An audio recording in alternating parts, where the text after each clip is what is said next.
Hi, this is Dr. Budkins. I'd like to inform you of what your child goes through, give you an idea what your child goes through when they detox and get ready to get sober, and what they'll go through on an ongoing basis in order to get sober. The first thing that happens is your child experiences withdrawal, so they're going to need detox. Somehow they've made a decision, or they've been brought to decision by an intervention to the point where they want treatment or they need treatment. The key to this is get them to the point where they see that when they use, there's problems. Very little happens until they decide themselves that this is not worth doing. You can't control this, you can't fix them, but you can get them to the point where they detox and see from others that have been there that this is not worth it anymore. This is really a viable way to help them to get sober. When they're getting sober, there's a lot of defiance, there's a lot of protest, and usually there's unclear thinking. They're in a fog, their thinking has been affected. The brain has really been affected. This is a brain addiction. So it's a choice the brain's making. If you've lost your child, you can get your child back, but you really have to follow directions to do this. You can't get them sober and clean. The best thing you can do is get a professional and follow directions. And this involves a lot of humility and a lot of awareness that this is a specialized field, and you have to get them to the point where they want help. This is done, as I said before, by detoxing, giving them a little bit of time, perhaps an inpatient residential treatment where they can be with others as they come out of the fog and begin to get inundated with thinking that's clear and problem precise, problem related. I call it problem precise.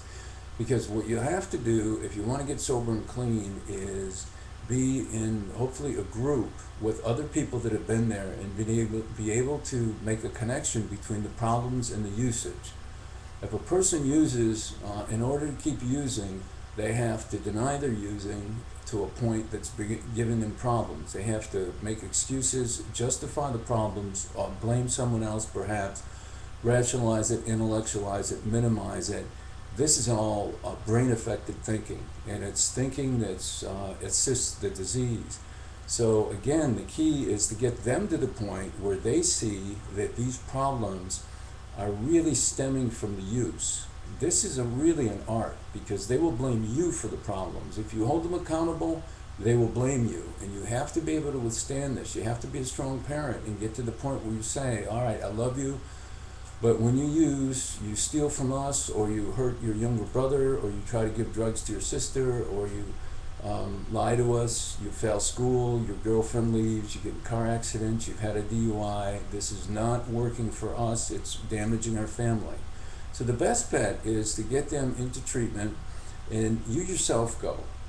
Because as I've just pointed out in the last sentence, this is very painful for you. It's painful for the whole family, and this causes tremendous amount of problems for you and your family.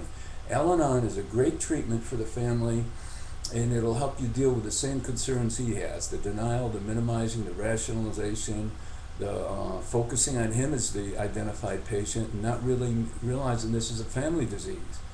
So if you do a few of these things and realize that his job or her job, your child's job, is to attach themselves to a 12-step group where they can find peers who have been through the same thing. They can substitute the old behavior with healthy behavior with these new peers that are going to movies together, they're playing music together, they're studying together, they are success-oriented, they're not betraying their families anymore, and they've also developed a way of thinking that copes with all the stressors that they have to deal with everyday life and re-entry into a regular life.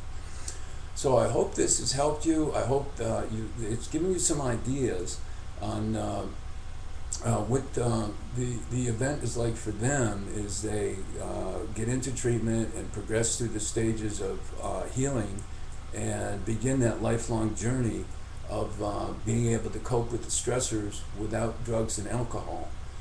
This is, as I said, it's a marathon. It's not a sprint.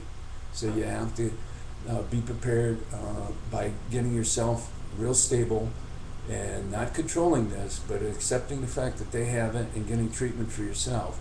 You can't force them to get sober and clean. The more you do that or try to control them, the more resistance you're going to meet up with. And leave this to the professionals, people that have studied addiction. Thanks very much for listening. My website is www.docpete, D-O-C-P-E-T-E, theimperfecttherapist.com. My other website is www.allaboutaddiction.net, 407-786-1913. Give me a call if I can help, and I hope this video has been helpful. Thank you very much.